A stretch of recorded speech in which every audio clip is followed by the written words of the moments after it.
Gong. Paborito niya yan. Ito.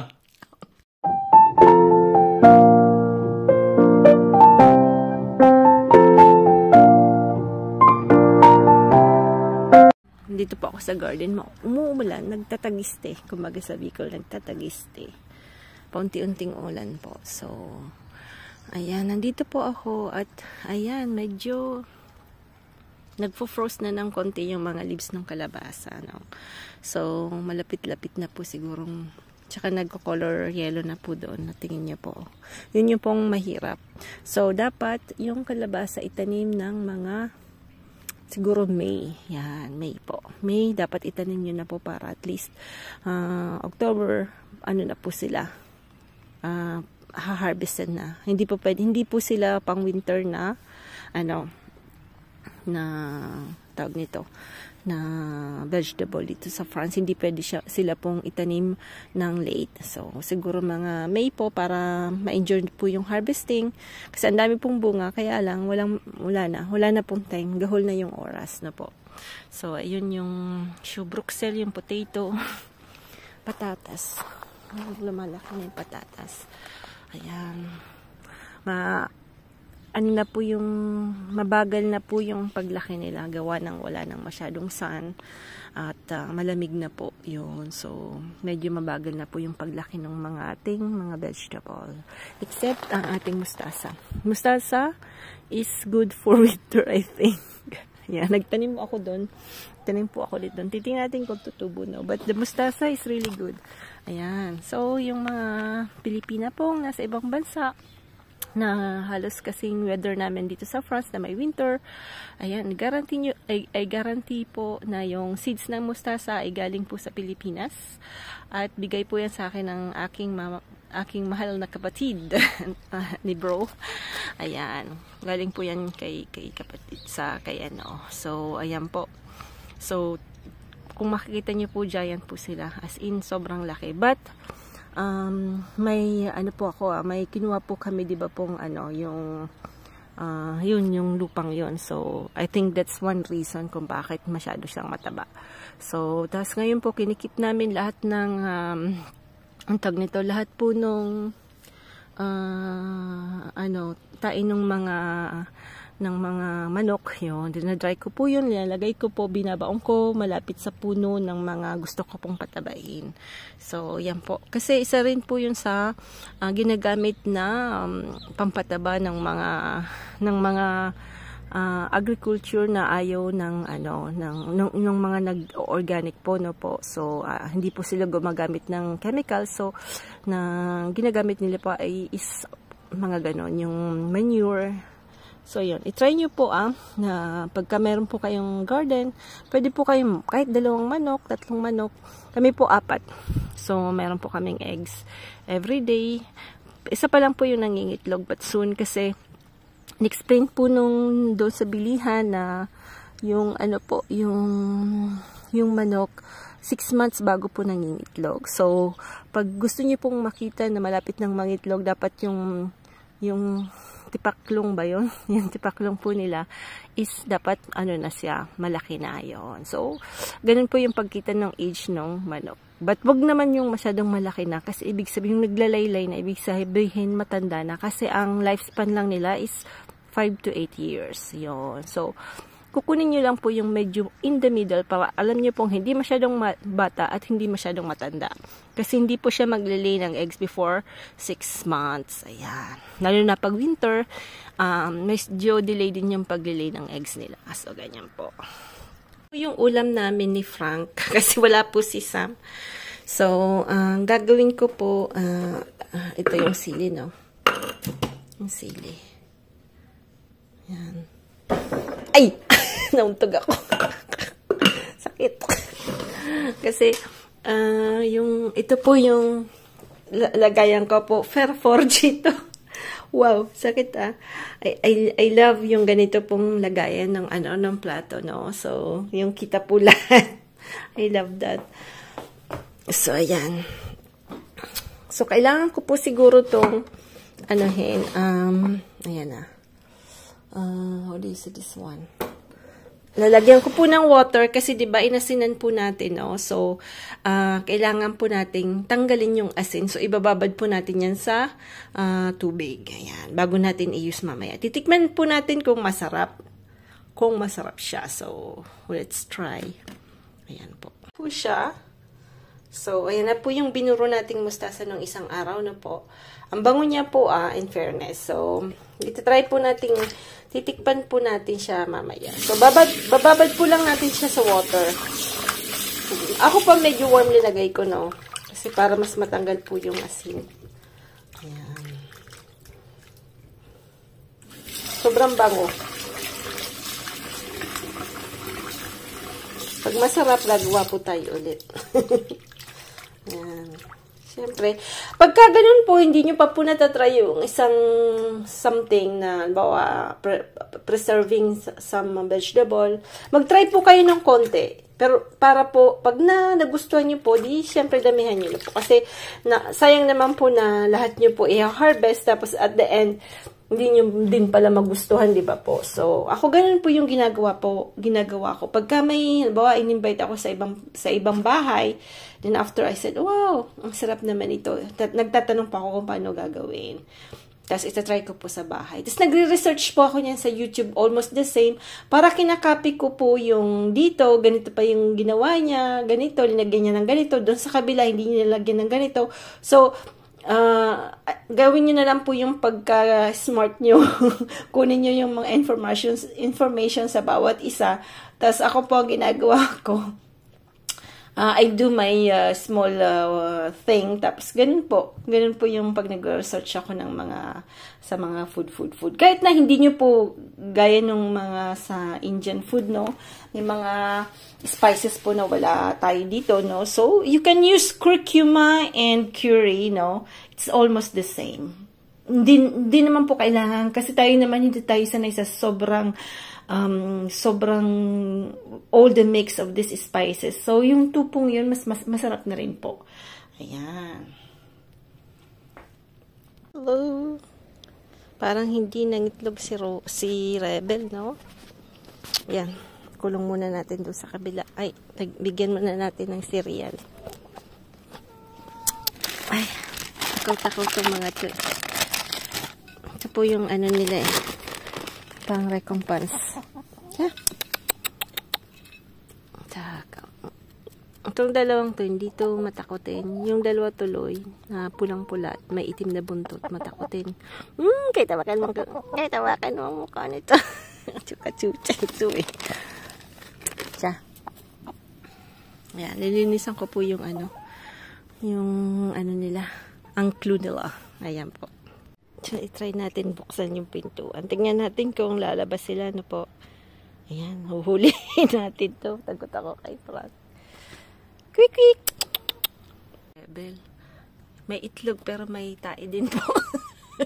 Pero in fairness po, tingnan nyo. Yan lang po yung tae nila sa loob. Pero malinis po yung sa ano. Uy, lumabas. Lumabas. Hey, lumabas. Kumag. Ayan. Lumabas. Kinakain lahat, anak ng pating.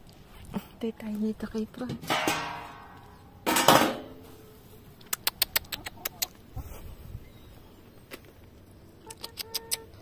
Ito, Ate Filu, ha? Talidora.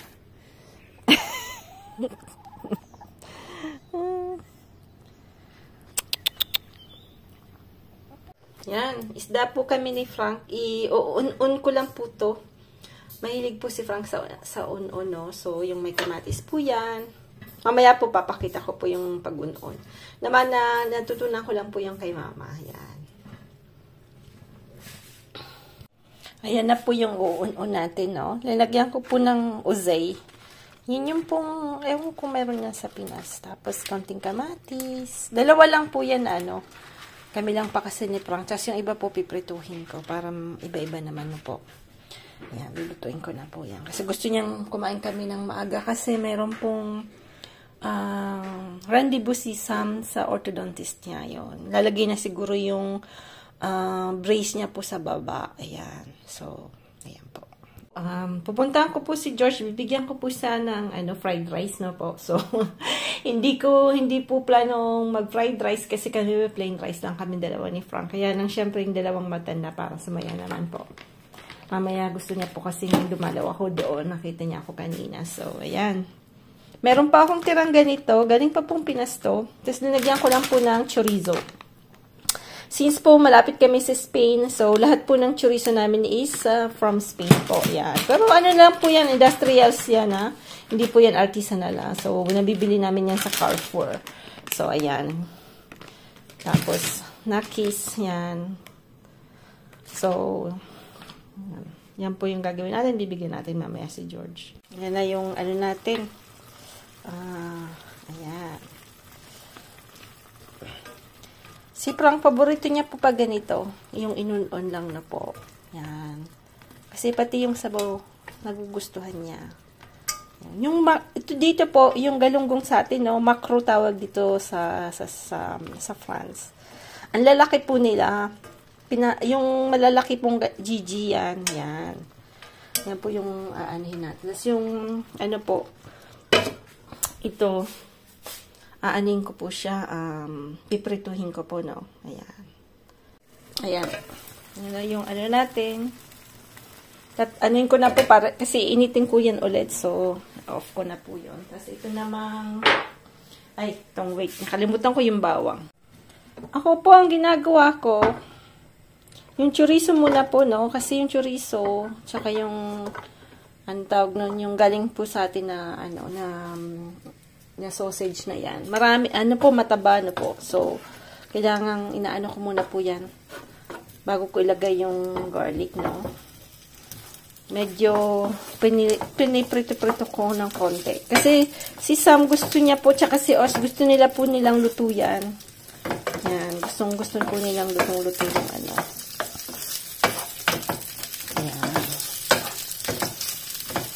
Tingnan natin kung magugustuhan ni George. Pag hindi naman niya nagustuhan nila, bibigay nila yan kay Gordon.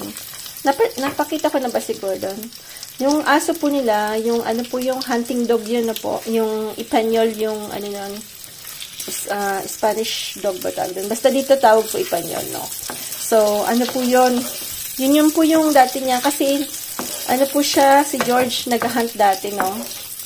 Kasi yun sa France po, third hobby yung pag-hunting. So, 14 years old na po si Gordon. Ako, napakapayat ni Gordon. Sobrang payat. Joke. Napakataba po. Wala. Yung skin niya parang, ay nako, burao talaga yung talagang sobrang taba. Kasi, mahal na mahal ng matandang dalawa. Sabi ko, wag naman, kasi baka ako atakihin, di ba po? Ayun. Every Sunday po, nag-restaurant sila, no? One time po, sumama kami sa restaurant kasi gusto niyang kaming, sabi niya, sige, mag-restaurant tayo, ganyan. Pero kanya-kanyang bayad po, And, nung pumunta na po kami sa restaurant, si Adel, paborito niya po yung mga steak, mga beef. Ay, nako, hindi niya naman kinakain. Nilalagay niya sa supot at ibinibigay niya kay Gordon. So, every Sunday, they eat to the restaurant, but they don't eat, maybe a little. At inaano niya yon kay Gordon. Si Gordon po yung tumataba. Kasi yung dalawang matanda, hindi na po sila masyado naapitsina po. So, hindi na po siya kumain, malakas kumain. One time po nung birthday ni ni Osh, nung 18th birthday, nagpaelya po ako noon. Marami po silang nakain. Si Aden, mga magana pa po yung asawa. But si George, not too much. Balik po tayo sa, natin, no? Yung sa Taiwan po, ganyan, yung itlog, inaano lang po nila dyan, no? Nilalagay nilang ganyan. Tapos, lalagay na nila po yung rice. Yan. Yan. Pahinay natin. Tanggalin muna natin kasi baka matutong naman po yung mga ibang ingredients. So, pinatay ko muna po kasi wala pa akong cameraman. At tinamad po akong ilagay yung tripod. Yan. So, ayan. Dami-damihan natin. Si Frank, maingit naman yung sabi niya, ikaw, lap na lap mo si George, ha? Dalawang matanda. Buti na lang kamo po. Wala naman po akong ibang kaibigan yung dalawang matanda lang. Kasi, I mean, dito po sa France, they're very busy. People are so busy. So, wala po kaming ibang tawag nito. Wala po kaming ibang neighbor na except George. Tsaka yung kabila din ni George, ano po kasi yun, baker po, sila po yung sila po yung may tinapayan dito. So, minsan nakakausap mo, pero busy din po kasi sila. Kasi lagi po silang nasa tinapayan. They wake up around 5 o'clock po yung babae. Tapos yung asawa naman po, ganun din. Kasi siya po lahat nagagawa ng tinapay. Tapos sa front naman, medyo masungit yung nasa front namin. Hindi masyadong nagubunjur. Hindi siya masyadong friendly, yung matanda. Sa harap na harap po, hindi siya masyadong friendly. Tapos dito naman sa kabila, I think they both working, so wala din. Bira din namin na makita, although they're very friendly.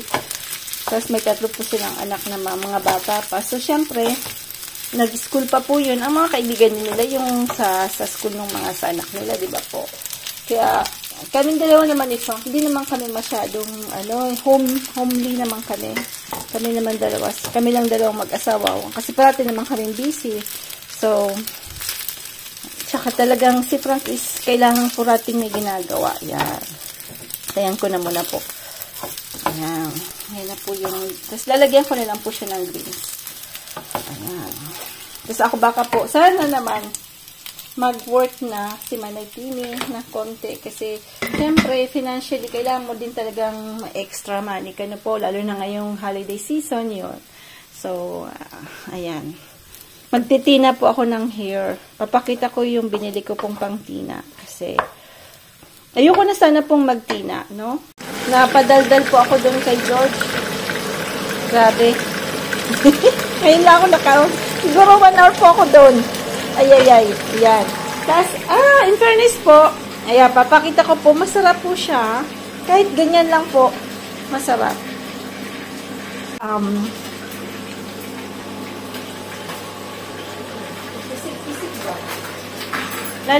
Gagawin natin yung gaya ng mga ginagawa ng mga Korean people, no? Yung, meron po silang, parang ganito mga paste, no? Lalagyan po natin ng konting oil. Yan. Konting olive oil po linagay ko kasi wala na po akong sesame oil. Parang wala na po akong sesame oil, no? Tapos may inilalagay pa silang something, no? So, I don't know kung ano yung something. So, para medyo anghang. Tingnan natin kung masarap. Yan.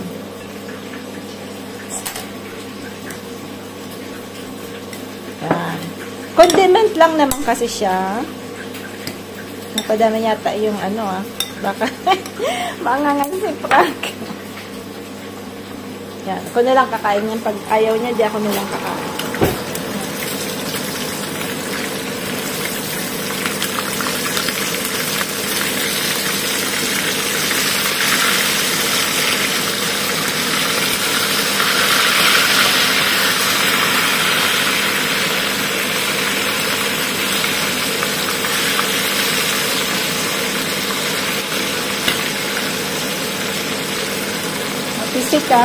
Mapisik.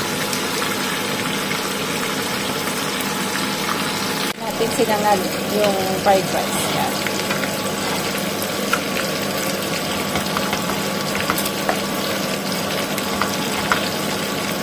Sana masarapan sila. Nilagyan ko ng konting manghang, no? Kasi mahilig po sa manghang sila George siya kasi Adam. Ayan.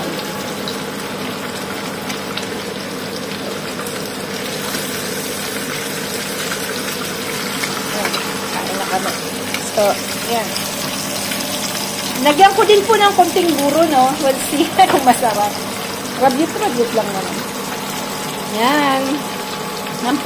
Yan po yung lunch namin today. Yan.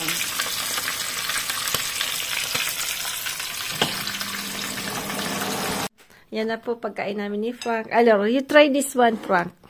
What is one? Yung buro yan. No, pas beaucoup parce que c'est piquant. Et this one first. This one's the one I preserve. C'est sûr? Sure, vas-y. It's not my favorite. Very good. Temya? Mm. Masarap Very daw. good. This one? Salty, but very good. Hindi siya mahilig sa salt. Grabe. This one, Benny? No, pas beaucoup. Not too much, huh? Comme ça? Yeah. Because this one, it's Korean style, like kimchi. Sa Bon, pic. c'est quoi dedans? Why centric Korea? Oh, spicy, a little bit. A little Not bit? too much. Ah, okay. Good.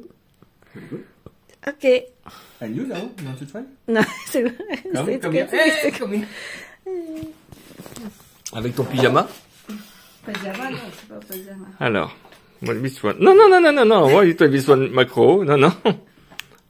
This one. Why you take mini? Mimal, I like this. Okay, go. Don't take all, huh? Sarap. Yeah.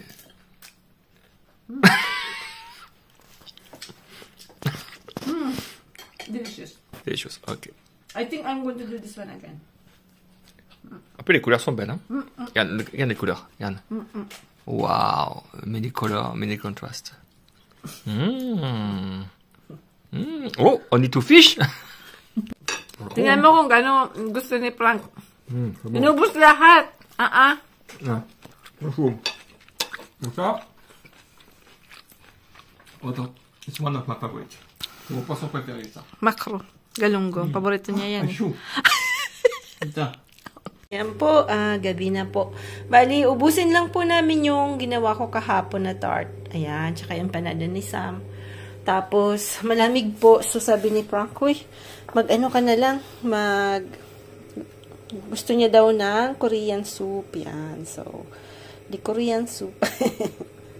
Mabilis lang. So, yan po. Ito po yung sinasabi kong masarap po. Korean soup po, masarap sila. Masarap po. Thumbs up. Ayan. Medyo matagal po siyang lutuin, ha. So, yan yun po. Magpapasalamat lang po ako sa mga new subscribers at sa lahat pong nag-subscribes at sa lahat pong nagsumusuporta, sa lahat pong nanonood. Maraming pong salamat. Ayan. Ayan. Thank you po very much from the bottom of my heart. Maraming pong salamat sa lahat pong nag-subscribe, sa lahat pong na-appreciate yung mga vlog ko at mga nagtsatsaga pong panoorin yung buhay namin dito sa France na po. Gusto ko lang po sanang yung mga darating po dito, yung mga pong Pilipina na gusto pong na nai-inlove sa foreigner po, para alam po nila kung ano po yung buhay dito. Yun. Ayan po. Salamat po. Chuswela. Big kiss sa lahat po. Thank you very much.